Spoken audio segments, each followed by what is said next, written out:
Hear me. Prosperity everywhere has a supernatural dimension to it. In other words, it comes as a result of a supernatural force backing, speaking for someone. There are people that think they just prospered like that. Some of them don't know it's their mother's prayers. It's easy for Samuel to think he just became a prophet in Israel. He didn't get that. It's easy for Samuel to think he just became a voice in the whole of Israel. There are people that have mothers that are witches and that go to the covenant and say, back my son up. He thinks things are just working for him. And there are some other people who their mother comes to church day and night praying, Lord, back my son up. The boy begins to make it and he thinks, I just made it because of my effort. No, there's a supernatural dimension of prosperity. Look at what he said. He said, but thou shalt remember the Lord thy God. Why? For it is he that giveth thee what? Power to get wealth. In other words, Israel, you got wealth, but not by your skill, not by your own power, not by your academic qualification. He said, it is he that giveth thee power to get. So anybody that is not seeking to please God, seeking to obey God, thinking by their own strength they can make money, they're joking. Psalm 44 verse 3, which we looked at last week, he said what? For they got not the land of Canaan in possession by their own what?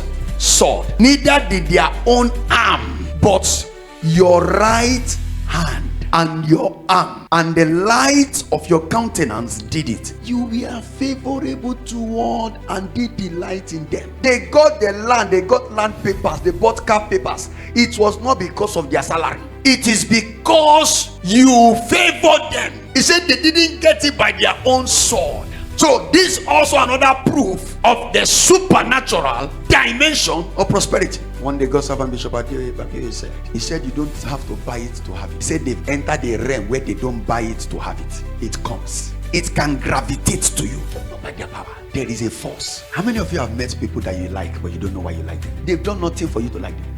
Nothing. There's nothing like they've given you. They just find favor in your sight. That's it. There's a supernatural dimension. Will Esther say, I rose because I was a virgin alone, I was beautiful? No, we knew God better. If not, when she went to see the king, the Bible said, if the king does not raise the scepter towards you, you're a dead man. She knew she was a dead woman going there. But the spirit of favor that she carried, Bible says in his favor is life. Give Esther life. So can she boast tomorrow? Esther was backed up. Remember yesterday, an orphan became somebody who was a decider in the whole nation. God, they give men voice. God is a lifter of men. Exodus 3 verse 21. We're talking about the supernatural dimension of prosperity. We are not against labor. We are not against going out and coming in. But the question I want to ask some of us, since we've gone out and come in, what do we have to show? That's when you will know that you need backing. You need the backing of God. You need the supernatural force. And I will give these people what? Favor in the sight of the Egyptians. And it shall come to pass that when you go, you shall not go what? Empty. The issue is that, are you aware that some people are not aware that they were giving favor? You're not getting it. Some children of Israel just thought that.